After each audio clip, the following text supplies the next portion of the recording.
हाय हाय, अब मैं क्या करूंगी। उठो राहुल के पापा, ऐसे कैसे जा सकते हो हमें छोड़कर। माँ चुप हो जाओ, अब पापा नहीं उठेंगे और तुम चिंता मत करो, पापा की जगह अब सब कुछ मैं संभालूंगी। इतना कहकर निशा ने रजनी को सहारा देकर संभाला। असल में यहाँ जिसकी अंतिम विदाई हो रही थी वो है राजेश्वर, रजनी का पति और निशा का पिता। लेकिन रजनी निशा की सगी मानी थी। निशा राजेश्वर की पहली पत्नी की बेटी थी जिसे रजनी ने कभी नहीं अपनाया। बचपन तो जैसे तैसे गुजर गया, लेकिन जब निशा जवान हुई तो वो रजनी की आंखों में कुछ ज्यादा ही खटकने लगी। देखो जी, ले देकर यही तो जमा पूंजी है हमारे पास, इसे भी लुटा दोगे तो मेरे बच्चों के लिए क्या बचेगा। समझने की कोशिश करो रजनी, निशा ने दिन रात मेहनत करके ये कंपटीशन निकाला है। उसने पहले ही हमारा खर्चा बहुत कम कर दिया है, तो अब तुम ही बताओ मैं इस मोड़ पर कैसे उसका साथ छोड़ दूं। वैसे ही जैसे उसकी सगी माँ उसे छोड़कर चली गई थी। देखो जी, मैंने हमेशा अपने कलेजे पर पत्थर रखकर अपनी ममता बांटी है, लेकिन अब बस मैं पहले अपनी रूही और राहुल के बारे में सोचूंगी, बात साफ है। वो मेरे भी बच्चे हैं रजनी, जब उनकी बारी आएगी तब तक कुछ बचेगा, तब तो कुछ खर्च करोगे आप। मुझे पागल समझा है क्या? अभी पढ़ाई के लिए खर्च करोगे, फिर इसकी शादी भी करनी होगी। ना बाबा ना, मैं अपने बच्चों के साथ ये अन्याय हरगिज नहीं होने दूंगी। अन्याय तो तुम कर रही हो निशा के साथ। अब तक मैं चुप रहा, लेकिन अब बस कान खोलकर सुन लो रजनी, निशा मेडिकल कॉलेज जाएगी और डॉक्टर भी बनेगी, फिर चाहे इसमें तुम्हारी मर्जी हो या ना हो। राजेश्वर ने रजनी की मर्जी के खिलाफ निशा के मेडिकल कॉलेज की फीस भी भरी और उसके लिए हॉस्टल का इंतजाम भी किया। इस बात से रजनी इतनी चिढ़ गई कि उसने निशा से हर रिश्ता तोड़ लिया। रजनी के रहते निशा अब अपने ही घर में नहीं आ सकती थी, लेकिन अब जब राजेश्वर इस दुनिया में नहीं थे तो निशा वहां आई और फिर अरे जा, तू हमें क्या संभालेगी? पहले ही मेरे बच्चों का हिस्सा खा गई, अब क्या लूटने आई है ये बता। मैं आपको, राहुल और रूही को अपने साथ ले जाने आई हूँ माँ। मैं डॉक्टर बन गई हूँ, ठीक ठाक कमा लेती हूँ और अपना घर भी है मेरे पास। पापा ने हमेशा मेरा साथ दिया और अब जब वो नहीं है तो मैं आप लोगों को अकेला नहीं छोड़ूंगी। प्लीज माँ मान जाइए, मैं वादा करती हूँ मेरे घर में आप लोगों को कोई कमी नहीं होगी। निशा से इस जवाब की रजनी को बिल्कुल भी उम्मीद नहीं थी, लेकिन फिलहाल निशा उसके लिए वो सहारा बनकर आई थी जिसकी उसे सबसे ज्यादा जरूरत थी। वो अपने बेटे राहुल और बेटी रूही को लेकर निशा के साथ उसके घर चली आई और फिर माँ, ये निशा दीदी का घर तो बहुत बड़ा है और देखो ना, यहाँ तो हमारे लिए एसी भी है, हम पहले यहाँ क्यों नहीं आए। चुप कर, ये बात मेरे सामने तो बोल दी, उस निशा के सामने मत कह देना, फालतू में भाव बढ़ जाएंगे उसके। सिर्फ अच्छा घर ही नहीं, निशा अपने परिवार को वो सारी सब के बस में थी। उसके लिए ये सब उसकी जिम्मेदारी थी, लेकिन रजनी के लिए एक मौका अपना उल्लू सीधा करने का। ये पराठे बहुत टेस्टी हैं, मुझे एक और चाहिए। अरे बस कर राहुल, पहले ही 4 खा चुका है, अब दूसरों को भी खाने दे। अरे कोई बात नहीं माँ। लो राहुल, अच्छा बताओ कॉलेज कैसा चल रहा है तुम्हारा? क्या चलेगा वहाँ, बेकार सा तो कॉलेज है। अरे ऐसे क्यों बोल रहे हो? अब क्या बताएं बेटा, तुम्हारे पापा की कमाई से सरकारी कॉलेज में ही एडमिशन करवा सके हम, वरना इसका मन तो प्राइवेट कॉलेज में पढ़ने का था। हाँ दीदी, मुझे ना कंप्यूटर्स का कोर्स करना था, वो एक्यूबाइन कॉलेज है ना वहाँ से, बट पापा को बोला तो उन्होंने साफ मना कर दिया। मेरे सारे दोस्त वहीं से कोर्स कर रहे हैं। आपको पता है उस कॉलेज से कोर्स करने के बाद तुरंत 15 लाख का पैकेज लगता है। सबका नहीं लगता, बस जो मेहनती होते हैं उन्हीं को प्लेसमेंट मिलती है। खैर तुम्हारा इतना मन है तो मैं करती हूँ कुछ, तुम चिंता मत करो। सच में दीदी, थैंक यू सो मच। कोई बात नहीं। और रूही तुम क्या सोच रही हो? अब नहीं, वो एक्चुअली मैं डाइटिंग पर हूँ। ये तो अच्छी बात है, पर ध्यान रहे न्यूट्रिशन की कमी नहीं होनी चाहिए। रुको, मैं तुम्हारे लिए सूप बनवा देती हूँ। अरे रहने दो बेटा, इस लड़की के नाटक तो चलते ही रहेंगे। अब तो भगवान से यही प्रार्थना है कि जल्दी से कोई अच्छा घर बार मिल जाए और इसे जल्दी से विदा करके मैं फ्री हो जाऊं। ये क्या बात हुई माँ, अभी तो इसका कॉलेज भी पूरा नहीं हुआ, इसे अच्छे से पढ़ लिख कर कोई नौकरी तो कर लेने दो, शादी तो होती ही रहेगी। नो दीदी, मेरा प्लान कुछ अलग है। मुझे बस फिट और सुंदर दिखना है, फिर कोई अमीर लड़का देखकर उससे शादी करके सारी जिंदगी ऐश करनी है मुझे। तो नौकरी वोकरी मुझसे नहीं होगी। रूही की ये बात सुनकर निशा चौंक गई, लेकिन वो उससे कुछ कह नहीं पाई। सच तो ये था कि अच्छी खासी सैलरी होने के बावजूद अब निशा को मुश्किल होने लगी थी, क्योंकि अब उसके ऊपर अपने अलावा 3 और लोगों की जिम्मेदारी थी, और तीनों भी ऐसे जिनकी ख्वाहिशें खत्म होने का नाम ही नहीं ले रही थी।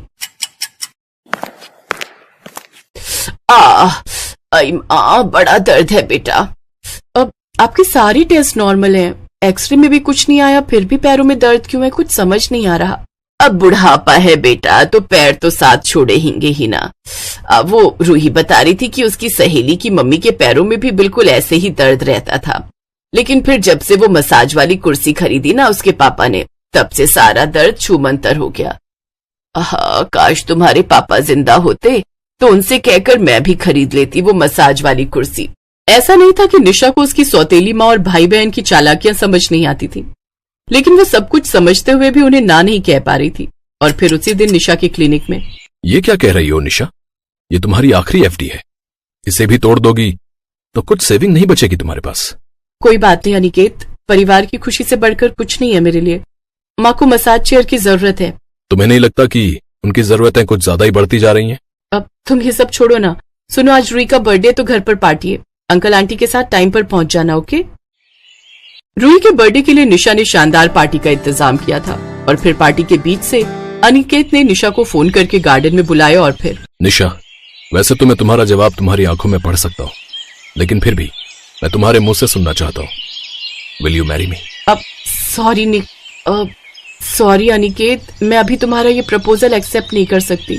तुम देख रहे हो अभी कितनी जिम्मेदारियां हैं मुझ पर। मुझे माँ का ख्याल रखना है, राहुल और रूही को सेटल करने के बारे में सोचना है। और तुम्हारे बारे में कौन सोचेगा? बस करो निशा, ये लोग सिर्फ तुम्हारा फायदा उठा रहे हैं, इन्हें तुमसे कोई लगाव नहीं है, ये तुम भी अच्छे से जानती हो। फिर क्यों खुद की खुशियों को बलि चढ़ा रही हो? देखो निशा, मेरे मम्मी पापा मुझ पर शादी का दबाव बना रहे हैं और उन्हें तुम बहुत पसंद हो। अब ठीक है, मुझे थोड़ा सा टाइम दो प्लीज, मैं माँ से बात करके तुम्हें बताती हूँ। निशा और अनिकेत की ये बातचीत पेड़ के पीछे छिपी रजनी और रूही सुन रही थी। और फिर उन दोनों के वहां से जाते ही, माँ ये अनिकेत मुझे पसंद है, मालदार भी और हैंडसम भी, मुझे इसी से शादी करनी है। लड़का तो बढ़िया है, तो रुक मैं कुछ जुगाड़ लगाती हूँ। इसके बाद रजनी ने निशा को फौरन अपने कमरे में बुलाया और फिर, माँ अच्छा हुआ जो आपने मुझे बुला लिया, अब मुझे आपसे कुछ बात करनी थी। हाँ, पर पहले मेरी बात सुन। तेरा वो दोस्त है ना अनिकेत, वो रूही को बड़ा पसंद है। पगली कहीं, बड़ा शर्मा रही थी बताते हुए, और आज तो उसके मम्मी पापा भी आए हुए हैं यहाँ, तो जरा बात चला ना बेटी। रूही को ये घर मिल जाए तो गंगा नहा लूंगी मैं तो। पर माँ, अनिकेत और मैं एक दूसरे को पसंद करते हैं, मैं इसी बारे में आपसे बात करना चाहती थी। हैं बेटा, तू तो बड़ी समझदार है और अच्छा कमाती भी है, तुझे तो कोई भी लड़का मिल जाएगा। और रूही को तो तू जानती है ना, अगर अनिकेत से उसकी शादी नहीं हुई तो पता नहीं क्या बवाल करेगी। रजनी की बात से निशा को गहरा धक्का लगा।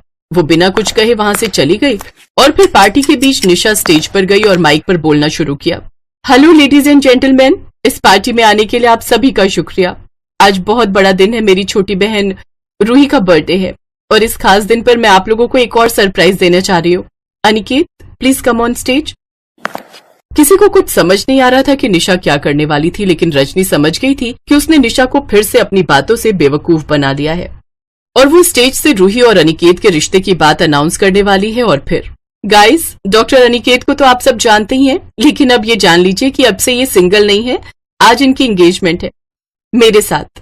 बस अगर ये हाँ कर दे तो। So Aniket, will you marry me? Nisha ने जो किया उसकी उम्मीद किसी को नहीं थी, खुद अनिकेत को भी नहीं। उसने फौरन निशा का हाथ पकड़ा और उसे रिंग पहना दी। फिर दोनों एक दूसरे के गले लगे और वहां मौजूद सब लोग तालियां बजाने लगे, सिवाय रूही, रजनी और राहुल के। फिर कुछ देर बाद, दिखा ही दिया ना तूने अपना असली रंग, सौतेली है तो सौतेली ही रहेगी। रूही के प्यार पर डाका डालकर मिल गई तुझे तसल्ली। बेचारी मेरी बच्ची, रो रो कर क्या हाल कर लिया उसने अपना। सच निशा, भगवान तुझे कभी माफ नहीं करेगा। भगवान मुझे माफ करे या ना करे, पर अब आप मुझे माफ कीजिए माँ। मैंने फैसला कर लिया है कि अब से मैं अपने बारे में भी सोचूंगी और अनिकेत से शादी करके हमेशा खुश रहूंगी, फिर चाहे इससे कोई खुश हो या ना हो। रही बात रूही की, तो मैं उसके लिए भी अच्छा लड़का ढूंढूंगी, पर वो अनिकेत नहीं हो सकता, ये बात साफ है। अरे लेकिन बस माँ, मैंने अब तक बहुत फर्ज निभाए हैं, अब बारी आपकी है। मेरी खुशियों की खातिर अब आप मुझे विदा करो, हो सके तो अपनी बेटी की तरह। दिव्या और प्रफुल्ल की शादी को लगभग 1 महीना ही हुआ था। दिव्या के ससुराल में उसके पति के अलावा उसकी सास और एक ननद थी। जब से दिव्या ब्याह के आई थी, घर की सारी जिम्मेदारियां उसी के सर पर आ गई। घर में बेचारी इकलौती बहू सारा दिन सबकी फरमाइशें पूरी करते ही नहीं थकती। अरे दिव्या, मेरा टॉवल कहाँ है? जल्दी दो, मुझे नहाने जाना है। हाँ, ये लीजिए, सामने ही तो रखा था। बहू, अरे ओ बहू, अरे कहाँ रह गई? चाय आज ही मिल जाएगी या कल तक का इंतजार करूं? जी लाई, सारा दिन बस ये करो वो करो, ऐसा लगता है बहू ने कोई काम वाली लाए हैं जिससे बस सारा दिन काम करवाते रहो, सुबह से शाम तक बस उनकी फरमाइशें पूरी करते रहो। इससे लाख गुना खुश तो मैं अपने मायके में थी, जहाँ मैं बस ऑर्डर करती थी और मेरी माँ मेरी सारी फरमाइशें पूरी करती थी। मेरी ही गलती थी जो अपने पापा की बात मानकर इस घर में शादी के लिए तैयार हो गई, नहीं तो वो कनाडा वाला मनप्रीत आज मुझे रानी बना कर रखता और विदेश में रहने को मिलता वो अलग। हाय मेरी किस्मत, यहीं आकर फंसना था मैंने। अरे चाय पिलाने का मन नहीं है क्या बहू? लाई लाई मम्मी जी, ये लीजिए आपकी चाय। इसके बाद दिव्या किचन में जाकर खाना पैक करने लगती है। तभी उसकी ननद नैना किचन में आती है। भाभी, अगर मेरा लंच पैक हो गया हो तो दे दो, मुझे कॉलेज के लिए देर हो रही है। हाँ नैना, बस 2 मिनट, ये लो। नैना टिफिन लेकर वहां से चली जाती है। दिव्या सारा दिन अपने ससुराल वालों की खुशियों का ख्याल रखती, लेकिन अंदर ही अंदर कुढ़ती भी रहती। एक ये महारानी, पता नहीं कब इसकी शादी होगी और कब ये अपने ससुराल जाएगी। माँ ने कहा था बेटी बस कुछ दिन झेल ले, इसके बाद तो ब्याह कर चली जाएगी, लेकिन पता नहीं कब इसकी शादी होगी और कब ये यहाँ से जाएगी। ऐसे ही कुछ दिन बीत जाते हैं। अब नैना अपनी ग्रेजुएशन पूरी कर लेती है और उसके घर वाले उसकी शादी के लिए लड़का देखना शुरू कर देते हैं। एक रोज संडे वाले दिन नैना अपने चेहरे पर ब्लीच लगाकर बाहर आती है। तभी उसकी माँ कमला उससे कहती है, वाह मेरी रानी बिटिया, अपना कितना ध्यान रखती है, बस अपने चेहरे को ऐसे ही चमकाती रह, फिर देख तेरी माँ तेरे लिए क्या राजकुमार ढूंढ कर लाएगी। राजकुमार? आगे चलकर इसने भी मेरी तरह काम वाली ही बनना है। वैसे आशा बहन ने अपनी नैना के लिए एक बढ़िया रिश्ता बताया है, परसों लड़के वाले इसे देखने आ रहे हैं। क्या सच में माँ? मेरी छोटी सी बहन कब इतनी बड़ी हो गई, पता ही नहीं चला। लड़के वाले? अरे वाह, ये तो बहुत अच्छी बात है, अब नैना की शादी हो जाएगी। चलो अच्छा है, कम से कम इससे जान तो छूटेगी और मेरा काम तो कम होगा। कुछ देर बाद नैना अपना चेहरा धोकर आती है तो उसके चेहरे पर लाल रंग के बड़े बड़े धब्बे उभर आते हैं। वो जोर से चिल्लाते हुए बाथरूम से बाहर आती है। ओ नो, ये मेरा चेहरा, ये मेरे चेहरे को क्या हो गया? सत्यानाश, परसों तुझे देखने लड़के वाले आ रहे हैं और तू है कि अपना पूरा चेहरा जलाकर बैठ गई। अरे लड़के वाले तुझे ऐसे देखेंगे तो झट से ना कर देंगे। ओ गॉड, अब क्या करें? आप टेंशन मत लीजिए, ये जरूर इसे ब्लीच से एलर्जी हुई होगी। मैं अभी इसके चेहरे पर मुल्तानी मिट्टी लगा देती हूँ, साथ ही बर्फ से सिकाई कर देती हूँ, कल तक ठीक हो जाएगा। इसके बाद दिव्या मुल्तानी मिट्टी का पैक बनाकर नैना के चेहरे पर लगा देती है। इसके बाद वो अपने कमरे में जाकर अपनी माँ को फोन करती है और कहती है, ओफो माँ, ये अच्छी बहू बनने का ड्रामा ना अब मुझसे और नहीं होता। और तुमने तो कहा था कि तेरी ननद शादी करके चली जाएगी तो फिर इस घर पर तेरा ही राज होगा, पर अब तो शादी को 4 महीने होने को आ गए, लेकिन ये तो अभी तक इसी घर में पड़ी है। और तो और अपना सारा मेकअप तक मैंने इसे देकर रखा है ताकि ये सुंदर दिखे और इसकी शादी हो। हाय मेरी नाजुक बच्ची को वहां जाकर कितना काम करना पड़ रहा है। तू चिंता मत कर, तेरी ननद की शादी हो जाएगी तो फिर तो तेरा ही तेरा राज है उस घर पर। अच्छा माँ, अब मैं फोन रखती हूँ और जरा देख कर आती हूँ उस महारानी का चेहरा ठीक हुआ भी या नहीं। दिव्या जाकर देखती है तो नैना का चेहरा पूरी तरह ठीक हो चुका होता है। थैंक यू भाभी, आपके हाथों में तो जादू है जादू। हाँ हाँ मेरी प्यारी ननद, अब तुम देखना मैं तुम्हें परसों कैसे तैयार करती हूँ। जब लड़के वाले आएंगे तो वो सब तुम्हें देखते ही रह जाएंगे। और आखिर वो दिन भी आ जाता है जिस दिन लड़के वाले नैना को देखने आते हैं। उस दिन दिव्या सुबह तड़के उठकर ही घर की साफ सफाई में लग जाती है। रामू, जल्दी से सभी पर्दे, बेडशीट और सोफा कवर, टेबल कवर बदल दो। और हाँ, इसके बाद सभी खिड़कियां दरवाजे अच्छे से साफ कर दीजिए और घर में एक भी जाला नहीं दिखना चाहिए। उसकी आवाज सुनकर सभी घर वाले भी उठ जाते। दिव्या, तुम इतनी सुबह सुबह क्यों उठ गई और ये कारखाने से रामू को क्यों बुला लिया? देखिए जी, आज मेरी इकलौती ननद को लड़के वाले देखने आ रहे हैं तो उनकी खातिरदारी में कोई कमी ना रह जाए, इसलिए रामू को भी अपनी हेल्प के लिए बुला लिया। और आज रामू किचन में भी मेरी मदद करेगा तो आज सारा दिन वो यहीं रहेगा। सचमुच बड़े ही भाग्यशाली हैं हम बहू, जो तुम इस घर में आई। सच में भाभी, भाभी हो तो आपके जैसी। अरे नैना, तुम क्यों इतनी जल्दी उठ गई? तुम अपनी नींद पूरी लो, तभी तो फ्रेश रहोगी और तभी तो चेहरे पर रौनक आएगी। सारा काम मैं खुद देख लूंगी। सारा काम निपटाकर दिव्या नैना को अपनी अच्छी सी साड़ी पहनाकर और उसका मेकअप करके तैयार कर देती है। साथ ही उसे अच्छे से सब समझा देती है कि किस सवाल का क्या जवाब देना है। दिन के समय लड़के वाले आ जाते हैं। दिव्या उनके सामने खाना परोसते हुए कहती है, ये लीजिए, ये सब नैना दीदी ने अपने हाथों से बनाए हैं, बहुत ही टैलेंटेड है ये। सुबह 5 बजे से उठकर तैयारियों में लगी हुई थी। खाना तो क्या लाजवाब बनाती है, अब सचमुच खाना तो बहुत ही अच्छा बना है भाई। अच्छा नैना, अपने बारे में कुछ बताइए, आपको क्या पसंद है और क्या नहीं? इसके बाद नैना वही बोलती है जो दिव्या ने उसे कहा होता है। जी, जो मेरे मायके वालों को पसंद है वो हर चीज मुझे पसंद है, और शादी के बाद मेरे ससुराल वालों को जो पसंद होगा वही मेरी पसंद होगी। सचमुच क्या संस्कार हैं भाई। इसके बाद लड़के वाले रिश्ता पक्का करके चले जाते हैं। दिव्या अपने कमरे में जाकर अपनी माँ को फोन मिलाती है।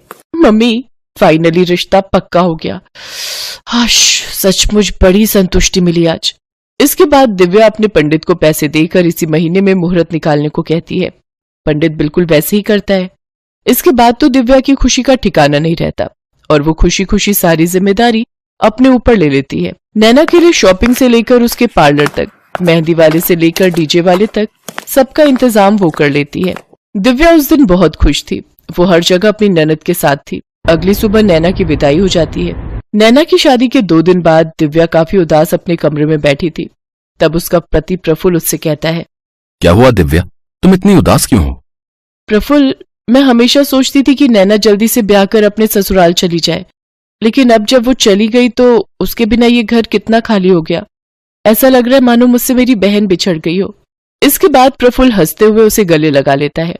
वो कहते हैं ना कि किसी की अहमियत उसके जाने के बाद ही पता चलती है। दिव्या के साथ भी कुछ ऐसा ही हुआ।